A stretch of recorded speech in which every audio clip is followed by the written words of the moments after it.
女人意外穿越古代，成为穷人家寡妇，还是3个孩子的后娘。我勒个豆！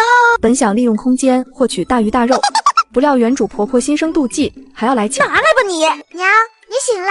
什么啊！我的老天爷，这是穿越了吗？沈二蛋看着身旁的小孩，再看向这个破烂不堪的家，脑海里没有原主的任何记忆。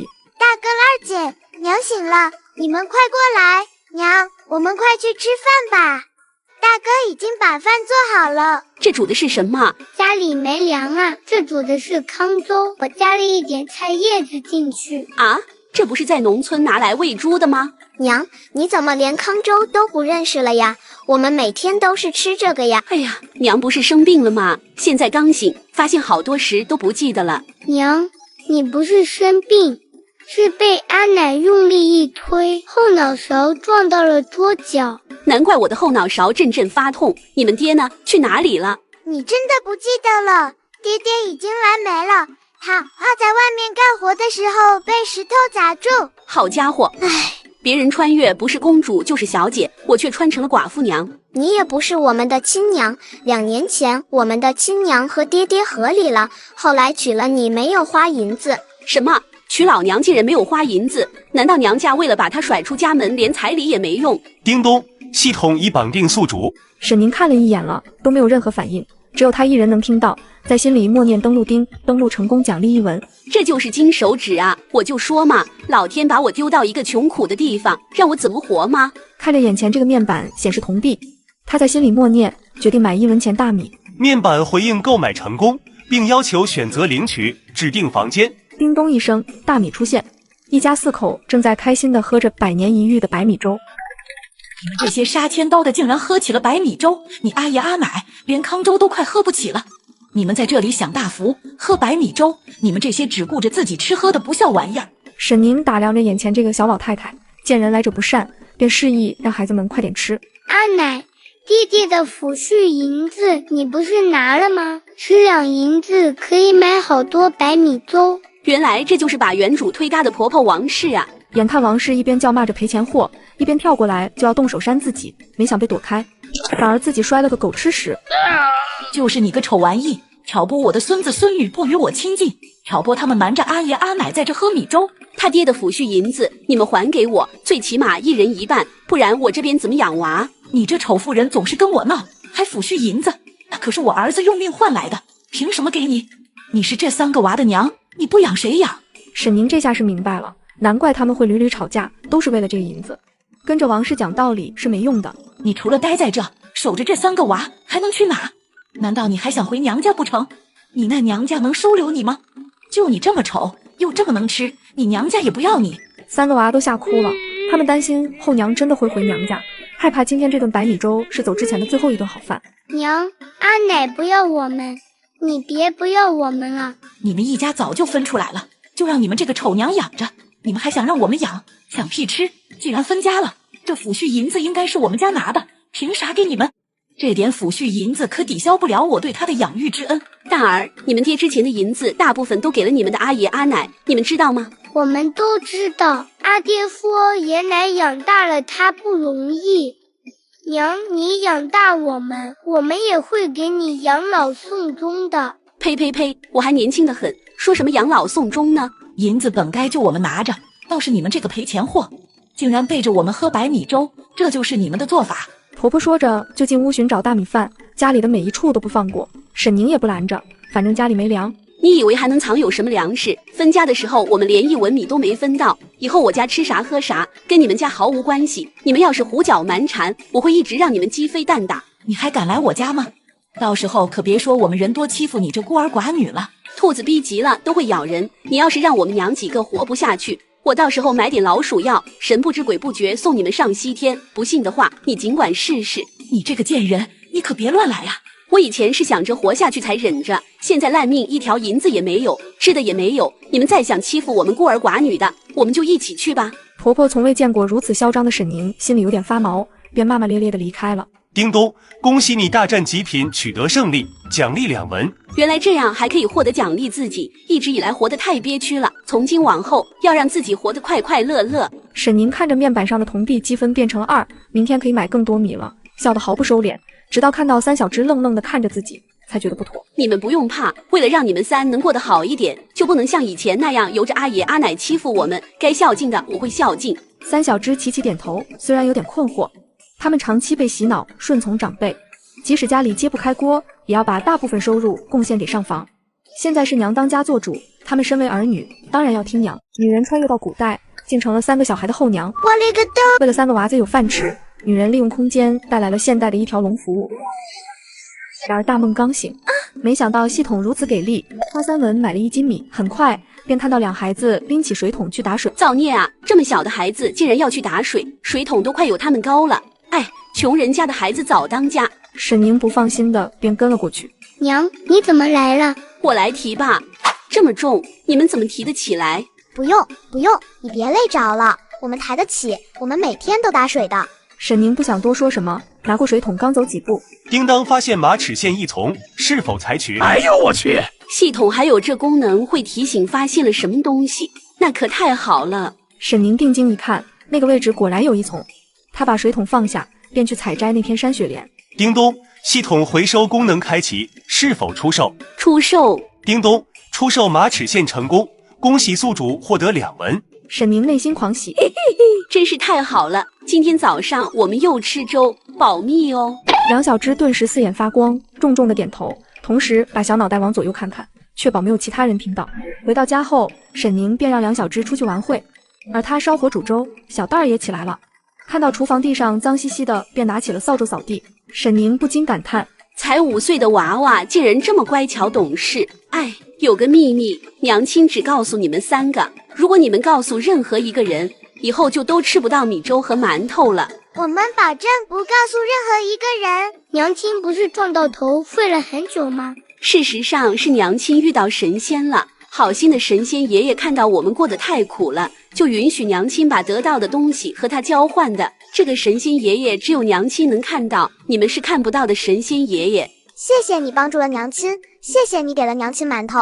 小孩就是小孩，这么容易就相信了我的话，你们都是娘亲的心肝宝贝，知道吗？大家的脸悄悄红了，2眼泪汪汪的鼓足勇气点点头，被疼爱的感觉太好了。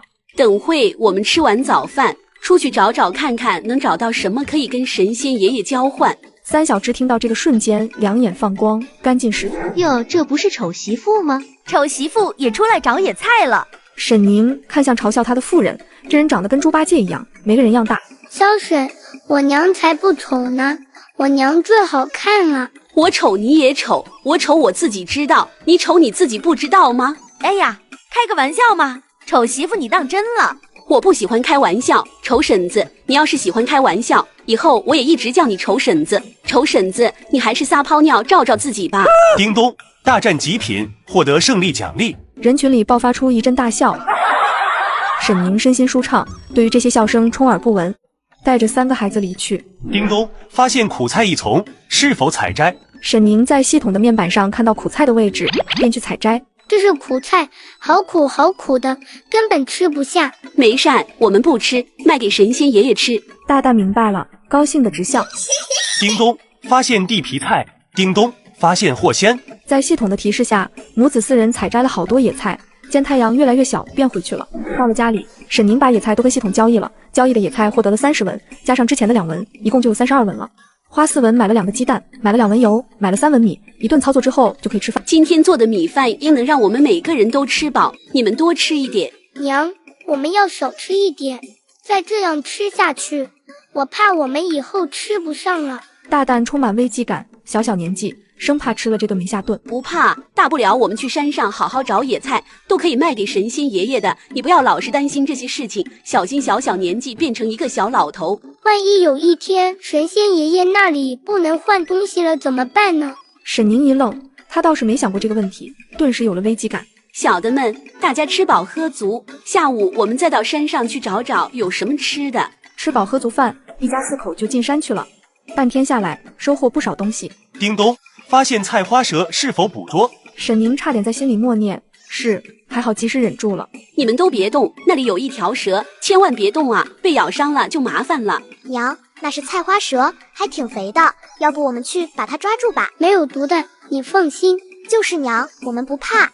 你要活的还是死的？沈宁不敢相信这俩小孩这么小就敢抓蛇了，还没等沈宁回答，他们就上去哐哐的就把菜花蛇打砸了。沈宁都惊呆了，这胆子可真大呀！娘，我最大的愿望就是每天都能吃到鸡蛋，真的太开心了。我要是每天能吃到白米饭或者面条，就太高兴了。每天都是过年，每天都能吃饱就是好日子。你们竟然在吃白面和鸡蛋，我要告诉爹娘去。沈宁定睛一看，哪里来的不速之客？原来是李家的闺女。看到三小只那受气的模样，当即吩咐他们快点把面吃完。你都不叫我吃，我为啥要叫你吃？我们自己都还没吃饱，你家的面给我吃吗？你家的粮食给我吃吗？你想得美，你们家早就分出去了。是啊，我们家早就分出来了。你吃我的面，你想得美，我家的面凭啥给你吃？还不准我吃，你等着我叫我哥来赶你。沈宁想着这婆家肯定不会善罢甘休的，便决定去找李正来为他们做主。正如他所料，李正一看到母子四人找来，愣了一下，看到沈宁送来的东西，笑眯了眼。叔婶，你们可要为我做主啊！我这寡妇本就艰难，公婆还不放过我，叫我去给他们家砍柴，我那公婆又来喊打，我真是活不下去了。哪有这样的？不是已经分家了吗？分家了就是各过各的日子，哪还有日日上门翻看你们吃啥喝啥，还指使你干活的？三个孩子看到沈宁一哭，便跟着一起哭成一团。叔和婶子都知道，我家男人就是个命苦的，在外打石头赚点苦力银子，却得了个什么下场？他走倒是走了，把孩子扔给我，我也就不说了。但现在李家人这样对待我，就是逼着我们孤儿寡母去死啊！李正爷爷，刚刚我小姑过来看到我们在吃饭，说凭啥不给她吃，还说要叫我夫败来救我们，说我们不孝。这是不管不行啊，这简直败坏村里风气。我看这事儿是李家人做的，太过分了。你们别怕，走，我给你们出头。一行人往沈宁家里走去，还未靠近，就听见婆婆往室内尖酸刻薄的声音：“你们说天底下有这样的道理吗？这一家母子几人背着我们老两口吃香的喝辣的，吃白米粥，吃白面条，连他小姑子上门都不让吃一口，真是不孝啊！我们老两口还在家吃糠咽菜。”今天我把李正请来，就是想问一下乡亲父老分家到底是什么个意思？分家了还日日来翻看我家吃啥喝啥嘛？分家了还要让我去给你们那一大家子砍柴嘛？分家了你没分到一块粮食，只分到几斤，却还要求我们的银子上交，连抚恤银都不给我们。众人惊讶地发现，一向沉默寡言的丑媳妇怎么变得伶牙俐齿？一连串有理有据、连珠炮似的反问，让大伙议论纷纷。老大，你带着弟妹收拾收拾，咱们现在就住你阿奶家里去，他们吃啥我们跟着吃，还分啥家啊？那可不行，家已经分了，你还带着这些兔崽子回来干啥？人群里哄堂大笑。这个家到底分不分哟？你的意思就是我家吃啥，你们就来家就不分了？你们家吃啥，我们去吃不行？李正咳嗽了一声，大家都安静了下来。李正是很有威信的。王氏，你这个家到底分没分？是分了。既然分了，就是两家人各过各的日子，不要来折磨沈氏和几个娃了。村人们都点着头赞同李正的话，觉得这样一来还是挺公平的。今日就当着李叔和所有村人的面，我沈宁就在这说清楚了，我和老李家是明明白白分了家的，我的孝敬不会少。但若是平日里他们家再来欺负我这孤儿寡母，我就跟他们拼了，倒是别又来给我扣什么孝不孝的帽子。王氏，下次你再这样撒泼欺负着孤儿寡母，我就不是这样对待了。散了吧。王氏有点发愣，气急败坏，骂骂咧咧的走了。三个娃要求后娘每天买糖吃，不料恶毒婆婆却还要来抢。饭后，沈宁正准备带他们去山上砍柴，却没想到多事的王老婆子跟嫂子于是又来了。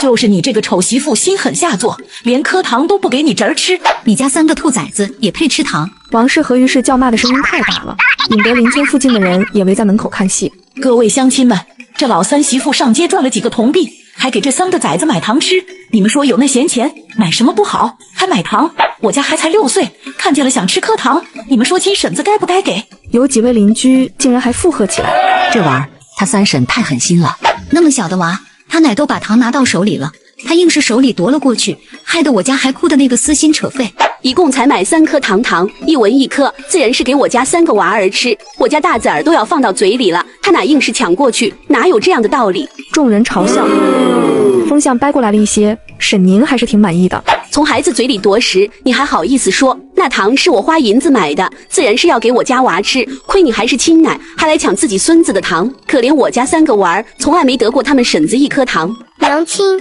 以前哥哥经常吃着糖向我炫耀，我想让他给我舔一口，他都不肯。大伙听听，我家老二比他还小几个月，他当哥哥的别说给1颗糖了，舔一口都不愿意，就着你们还委屈上了。你家3个娃饭都吃不起了，哪里还配吃1文1颗的糖？你有那银子不会买点粮食，买什么糖？你说到点子上了，有银子我给他们买粮食吃不好吗？为啥要买糖？因为我家娃儿可怜，连颗糖都没吃过。我有了点铜币，就是要给他们买糖。我不仅买糖，以后还要给他们做大肉包子吃。别忘了我们分家了，又想让我把李正请来嘛？我才不信李正会为了颗糖再来拉偏架。那好，只要你记得我们分家了就行。既然是2家人，我的银子就喜欢花在我们自己身上，我买的糖就喜欢只给我家娃吃，有问题吗？你这不孝的，有东西孝敬我们是应该的。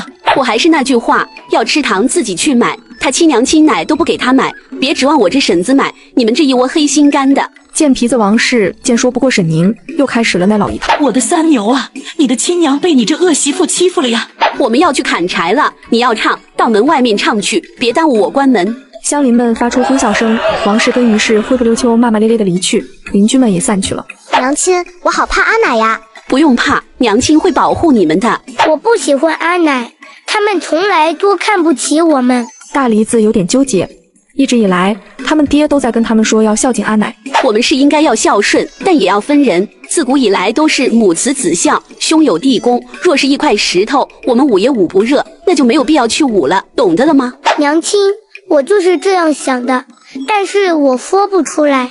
但你把我想说的话说出来了。等你们再长大一点，娘亲送你们去学堂读书，到时你们就能说出比娘亲更厉害的话来了。娘亲，我以后能去读书吗？这个嘛，我是一定会送你们2人去读书的。好啦，咱们去捡柴火。姜太在基米开外听着这母子4人的话，心里不禁感叹，家里没个男人真不行。于是便走了过去。姜叔叔，姜叔，要不这柴卖给我吧？你看要多少银子？不用，我送给你们。上次你还给了我1个白面馒头呢。哎呀，那馒头算什么呀？哪里值这么一大捆柴？姜太也不再搭话，而是继续砍着柴。不一会儿又砍好了一捆。好了，你们把柴挑回去吧。这柴太多了，我也拿不回去啊。于是3个孩子拿着树枝紧跟其后，快到山脚，姜太放下柴堆，默默返回山中。沈宁意识到这是为避免被人看见，他已经做得足够多，不该再添麻烦。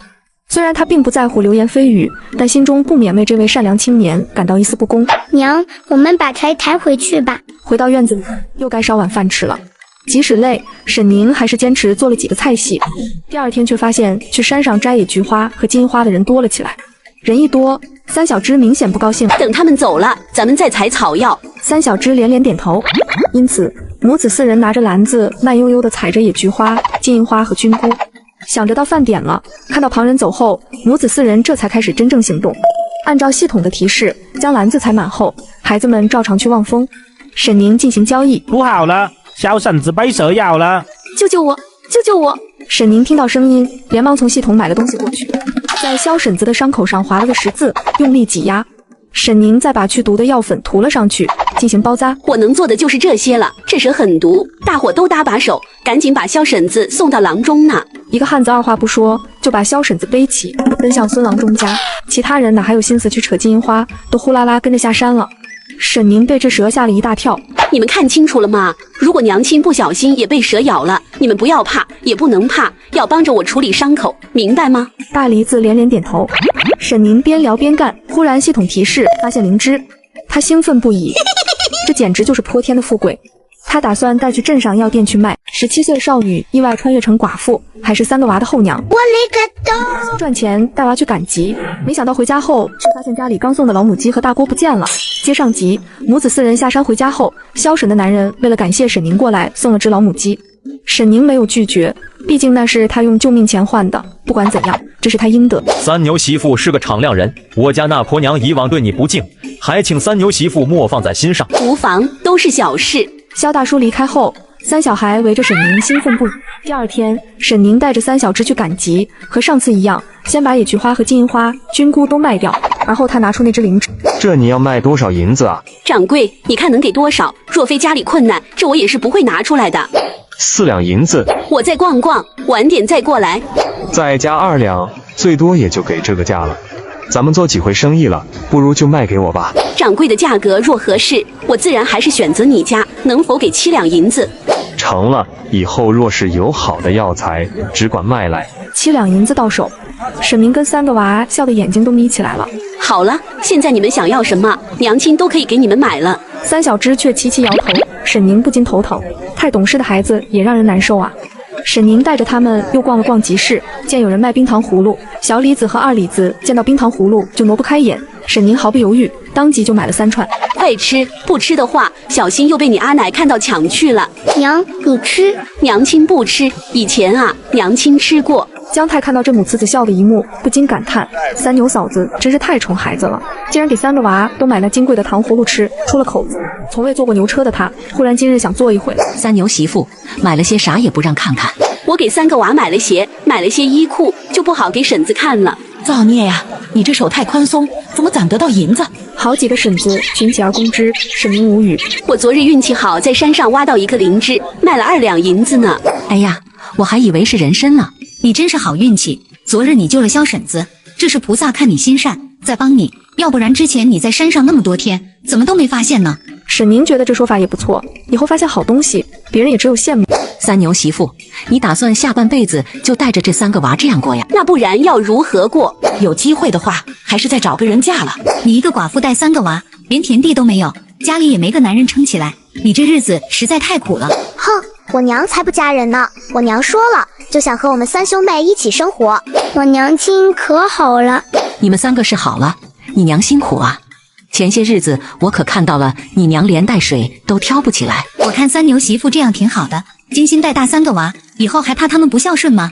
嫁给别人，还不是又要去伺候别人一家老小？我自己带着娃，清清静静过日子，不是更好吗？这样说说笑笑，很快就到了家。回到家后，却发现家里被翻了一遍，新锅跟母鸡竟然都不见了。沈宁首先想到，莫不是老李家的来家里偷走了东西？娘亲想着可能是你们阿奶偷走了，你们觉得我是否要去拿回来？小李子连忙点头，大李子迟疑了一下。娘，咱们和阿奶他们跟上我们很难赢。一会儿我们吃饱饭去那边，只要发现东西在他们家，大李子就去叫李正书。说完，几人分头行动。娃他奶，这锅不是我的吗？这可是我买的新锅，怎么成你的了？明明就是我上集市买来烧水的，既能烧水又能蒸馒头，这2样花了我300文钱。王氏说的头头是道，演技精湛，让人分不清那锅到底是谁的。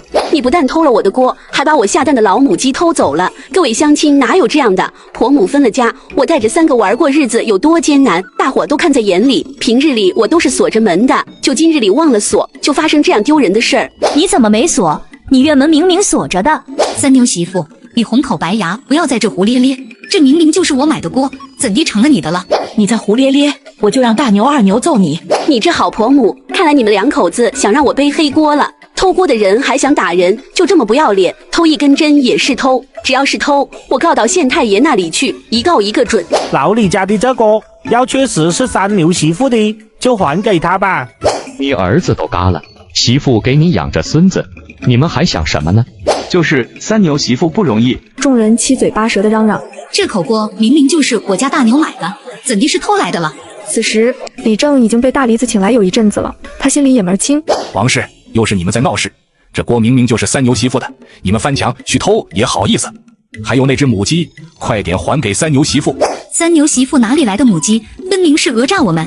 昨日里，三牛媳妇救了我家婆娘，我出于感谢，便给她送了一只下蛋的母鸡。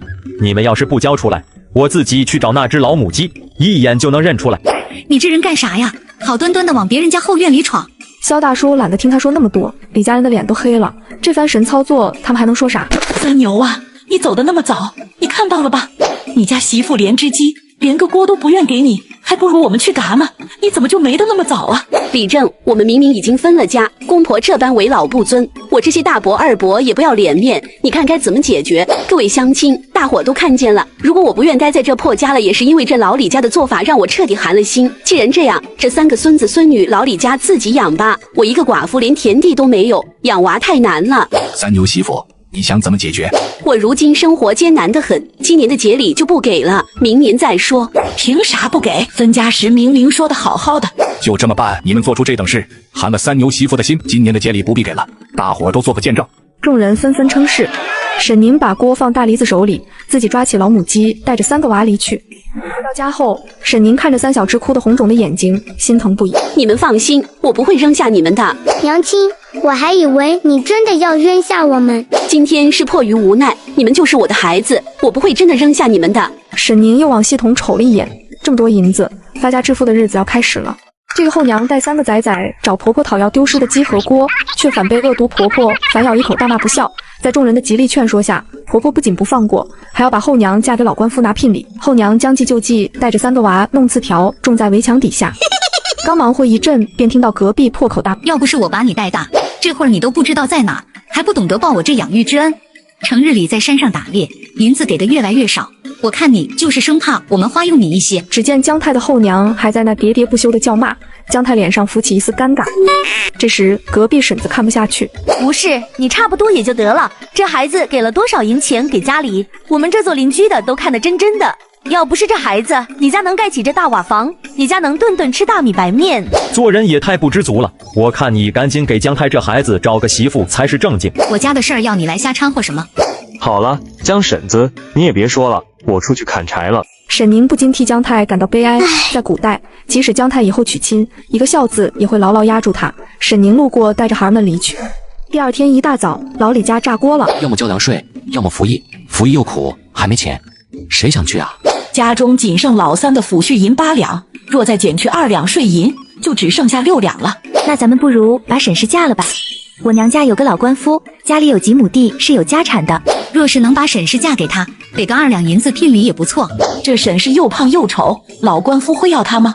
老官夫有点大毛病，就是酒后有点动手的毛病，因此第1个婆娘跳了河，第2个婆娘退了聘礼逃回娘家了，她再也娶不上了。那感情好，把沈氏嫁过去，她皮糙肉厚的精打，咱们可不能让她跑回来。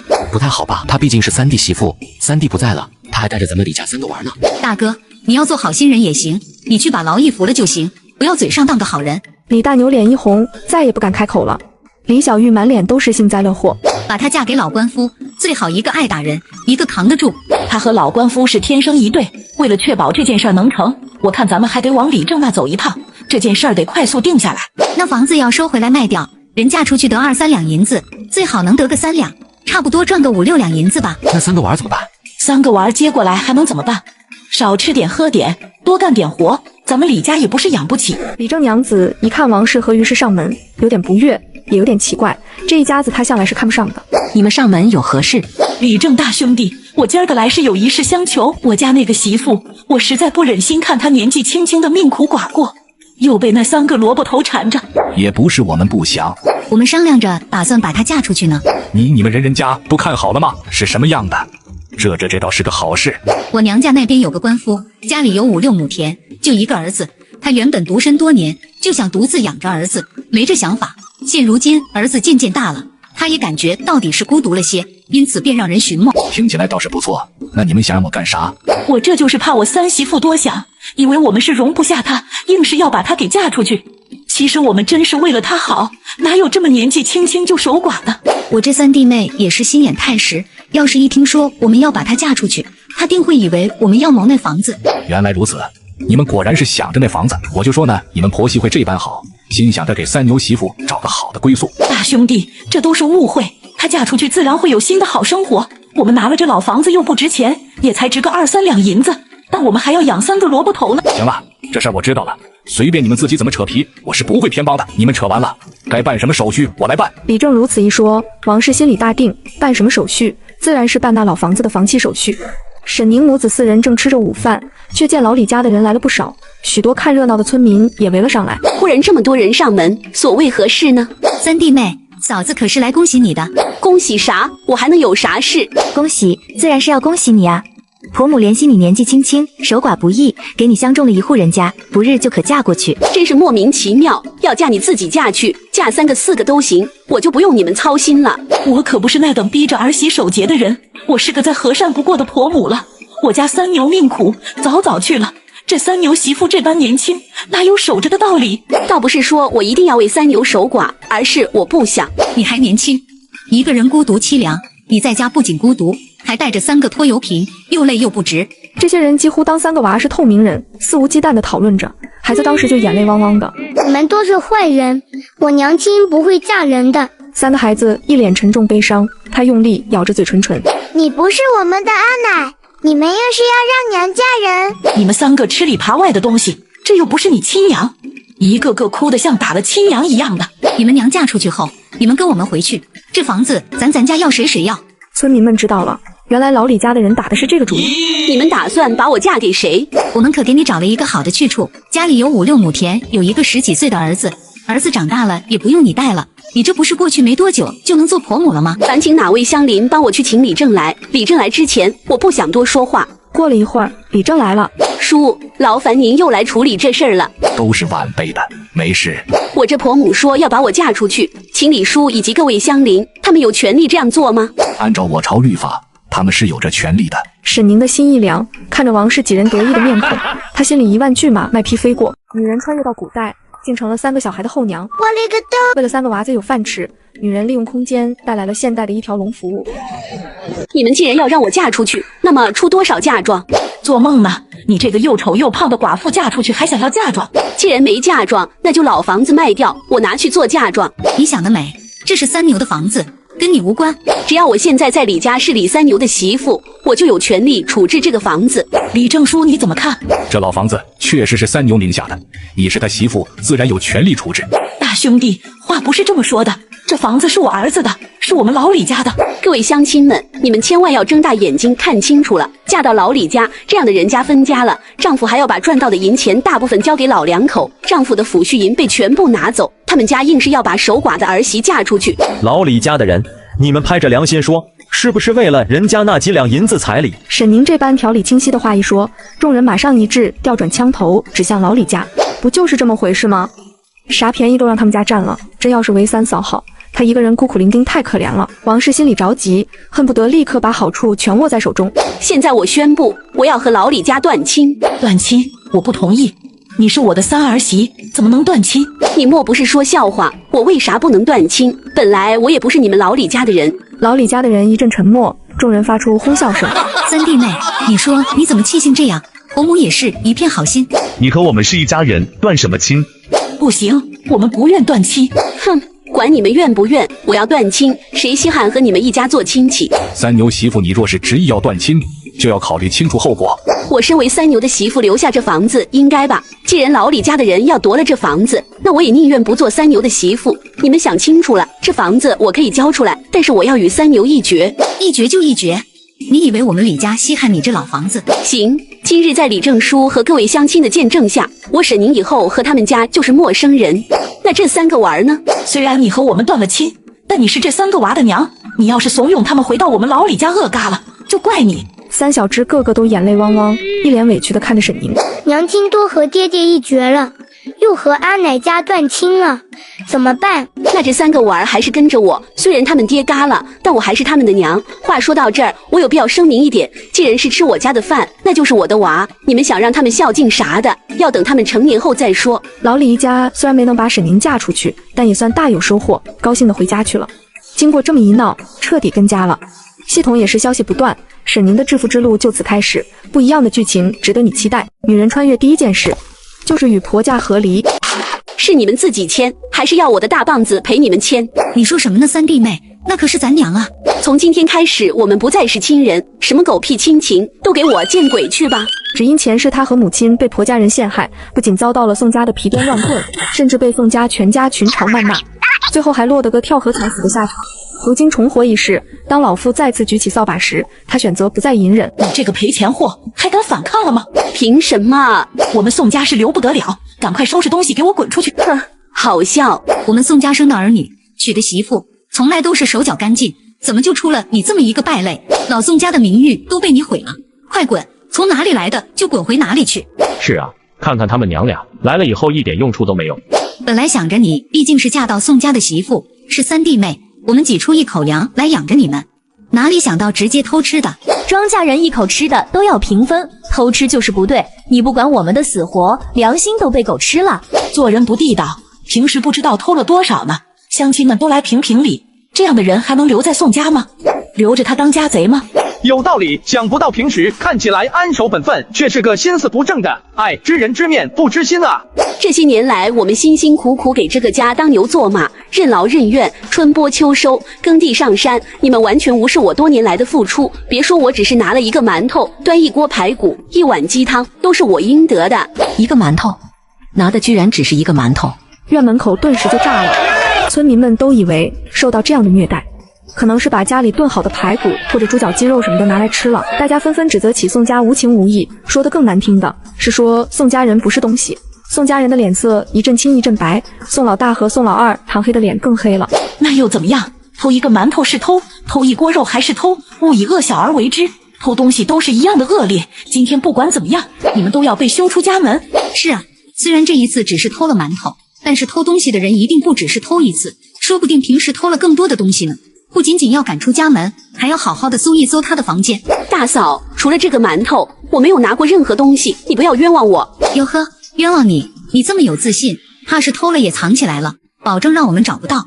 沈氏就逮住这一点，不断给他泼脏水。你这贱人，让你妄想，我不好好教训你，给我滚！我看谁敢动我娘亲！在巴掌落下的瞬间，宋莲一闪身，抓住了宋老婆子的手腕，用力一甩，宋老婆子哎呦一声就摔。不管怎么样，只要你们宋家人敢拦着我，我就一头撞死你们，让你们一个接一个倒霉。宋家人听得一个个后仰，翻白眼的翻白眼，颤抖的颤抖，纷纷指责宋莲不做人。这就是你的不对了，不管什么原因，偷东西的行为就是不对。宋家没有把你进猪笼，已经是开恩了。宋老二和陈氏对视一眼，眼里面都有慌乱，突然想到了什么，宋老二眼睛忽然一亮。断亲书，这就写一份断亲书，断绝关系，永远不要再有任何交集。二伯父，你怎么这么狠心啊？你这是要断了我们的生路啊！不写这一份断亲书，以后宋家就永无宁日了。娘，这段亲书得写，断得干干净净，明明白白，不要给他们母女一点机会。既然这样的话，还有和离书，要断那就断得彻彻底底，干干净净。和离书想得美，偷了东西，这样的好事也想落到他的头上，多少高门贵女都拿不到和离书，真会痴心妄想。是的，在这个时代，男女不在一起过了，女人拿到的一般都是休书，想拿和离书，除非是男方有重大过错，而且女方父母又强大，要不然只是痴人说梦。别说是和离书，休书也别想拿到，这是被赶出家门，不是一般的休妻，想拿着休书找再嫁，没门儿。宋莲二话不说，上去就是一顿喷喷拳。此时乔家来人了，不给和离书，就要把我的女儿赶出家门，没有这样的道理。别以为我不知道你们的心思，不过是不想我女儿另嫁罢了。你们抛弃我的女儿，还要阻断她的前路，可比山上的豺狼虎豹还狠毒。他早就知道的，半年前女儿在宋家的日子就不好过了，摔断腿以后处境更加恶劣。但是女儿已经嫁到宋家，杨家还能做多少？但是宋家竟然放话，连休书都不给，反了天了。断亲书可以写，和离书不行，休书也不行。不行，那就要问问我手里的鞭子同不同意了。别仗着你们乔家人有些手脚功夫就想欺压人，给不给和离书不由你们说了算。村长马上到。宋莲正思索着，赵礼正和那些族老刚到，双方都吵了起来，纷纷站起身来，指着对方，口水飞溅，你来我往，好不激烈。吵闹间，王秀才已经把断亲书和和离书写好。娘，怎么就同意了？宋老婆子给他暗暗使着眼色，知道他娘是个能拿主意的。宋家人都不说话了。好了好了，回去了回去了，这个地方晦气。是啊，当心沾染了霉运。小妹嫁到这里来都这么倒霉，其他人可要离远一点。一听这话，门口的村里人都赶紧散了。宋莲和乔家人正准备回去，揣着一份和离书，很是安心。等等，老婆子，还有啥事？既然是和离，当初给的陪嫁，是不是都要拿回来？